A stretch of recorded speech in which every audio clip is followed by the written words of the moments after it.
السلام علیکم ګرانو دوستانو. د هدف ټاکلو د طریقې تدریس یا د هدف ټاکلو د طریقې تدریس، موږ ټول انسانان باید په ژوند کې یو هدف ولرو. په نړیواله سطحه د هدف ټاکلو مشهور چوکاټ ستا چې هغه ته د سمارټ چوکاټ وایي. نن به دا اړوند خبرې وکړو. ګورئ وایي هدف ټاکل مرسته کوي زموږ دغه سمارټ هدف ټاکل زموږ سره مرسته کوي چې زموږ هدفونه روښانه، د اندازه کولو وړ، د لاسته راوړنو او عملي بڼه ولري. ډېر انسانان هدف ټاکي لیکن هدف یې صحیح هدف نه، د هدف ټاکلو طریقه یې نه زده او هدف ته د رسیدلو طریقه یې نه زده. ګورئ دا ژوند چې دی دا یو وخت محوره بهیر دی. موږ پیدا کیږو پر یو ټاکلي وخت باندې او په ټاکلي وخت باندې مړه کیږو. مثلا د تاریخ په عمرو کې دا ثابته سوې ده چې په پخوا زمانو کې ژوند دا رقم و چې خلکو به در مثلا څه وخت مخکې د دویم جنګ جهاني وروسته د ژوند کولو امید 40 کلنۍ وه. خلک چې به 40 کلنۍ ته رسېدل بلا بیا ویل نور مې مرګ نږدې دی. وروسته دا د دنیا سره سمه سول، اوس د ژوند کولو امید 100 کاله 90 کاله دی. یعنې ډېر خلک امید لري چې ښه ژوند ولري. یعنې موږ ژوند ته راځو لیکن مرګ راپسې دی. دا مرګ د دې سبب کېږي چې زموږ ژوند وخت محوره سي. مثلا دغه وخت محورتوب د دې سبب کېږي چې د کامیابۍ امکانات زموږ ډېر سي. مثلا زه پروانه ضیایي دا په نظر کې لرم چې امکان لري زه پر 50 کلنۍ مړه سم. زه اوس 10 کلنه یم، زه 2 اولادونه لرم. زه باید حداقل دومره وکولی سم چې خپل اولادونه در تحصیل و تر تعلیمه ورسوم، یو سرپناه ورته برابره کړم او په ژوند کې ځینې مهارتونه ور زده کړم تر څو وکولی شي خپل ژوند اسانه تېر کړي. نه دا ما د وخت محوریت وکړي. راځو د هدف ټاکلو د سمارټ طریقه چې د روانشناسۍ ډېره ښه طریقه ده او زه غواړم نن یې تاسو ته تشریح کړم. سمارټ چې دی اس معنا سپیسیفیک یا مشخص.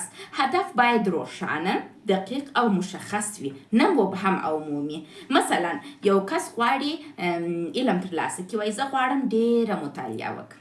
نه خیر، داسې خبره به نه کوي چې زه غواړم ډېره مطالعه وکړم. پر ځای سره کم وایه غواړم هره ورځ 1 ساعت د روانشناسۍ مطالعه وکړم. زه پروانه ضیایي غواړم ښه روانشناسه سم. زما هدف په ژوند کې دا دی چې د روانشناسۍ دکتورا واخلم. 6 کاله بعد زه د روانشناسۍ دکتورا اخلم. اوس دغه 6 کاله چې زه درس وایم، 1 کال درس مې دا دی تمام سو. نو زما هدف دا دی چې ډېره مطالعه کوم، نو د روانشناسۍ په بخش کې کوم، په هر بخش کې نه کوم. نه صحیح دی، عمومي مطالعه باید ولرو لیکن زموږ د مطالعه هدف باید چې شي مشخص وي. بل سمارټ ام چې دی د میجربل په نامه دی. میجربل معنا د اندازه کولو وړ. هدف باید داسې وي چې پرمختګ او پایله یې اندازه کېدای سي. مثلا هره ورځ 10 مخه مطالعه کول یا په هفته کې 4 ورځې ورزش کول. دلته چې شته د اندازه کولو وړ دی. زه ویلی سم ووایم چې دغوندې فعالیت کوم. یې بیا چې شي د سمارټ اچیویبل دی، د لاسته راوړلو وړ. سره کم وایي هدف باید واقعي او د شخص له وړتیاو او امکاناتو سره برابر وي. مثلا لومړی ځل غواړې مطالعه شروع کړې، نه به پوهېږې. اوس مثلا زه پروانه ضیایي، زه د دکتورا تر کچې پورې زده کړو ته رارسېدلې یم. زه د دې توانایي لرم چې د ورځې 10 ساعته مسلسل درس ووایم. لیکن ته چې نوی مطالعه ته راځې ته یې نه لرې. ته باید د ورځې 1 ساعت یا 10 دقیقې مطالعه شروع کړې. کله چې 10 دقیقې مطالعه وکړه، سبا یې 40 که بل سبا یې 50 که شپېته یې که داسې مخته راځه. که یو دم راسې 10 ساعته مطالعه ته کښېنې، بلا چې زړه ځینې تورېږي، بلا ولاړېږي په درکه د دې مطالعه نه حالت چې پروانې راته وویل. بیا آر یې چې دی د سمارټ ریلیونټ دی، معنا اړوند.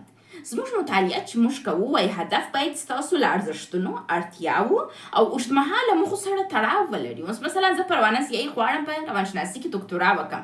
1 کال مې خلاص سو، 15 کاله نور راته پاته ده. وایي که مثلا زه غواړم روانشناس سم، نو د رواني ازموینو زده کړې اړوند باید زه مطالعه ډېره وکړم. دا یو داسې موضوع ده. روانشناس یو څوک چې غواړي یو تکړه روانشناس سي باید رواني ازموینې زده وي. نو زه باید دلته رواني ازموینې زده کړم. ګوره دلته زما د هدف اړوند سو زما د اوږدمهاله هدف سره چې ښه د روانشناستوب دی. راځو اخري چې شته د سمارټ ده ټایم باوند دی. د وخت له مخې ټاکل سوی وي. هدف باید د پیل او پای روښانه وخت ولري. مثلا د میاشتې تر پایه د درس تمرینونه زده کوم.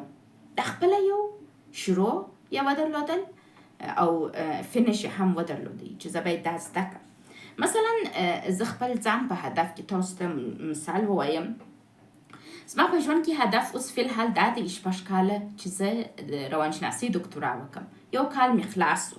زما هدف چې دی مشخص دی، د اندازه کولو وړ دی، د لاسته راوړلو وړ دی، اړوند دی.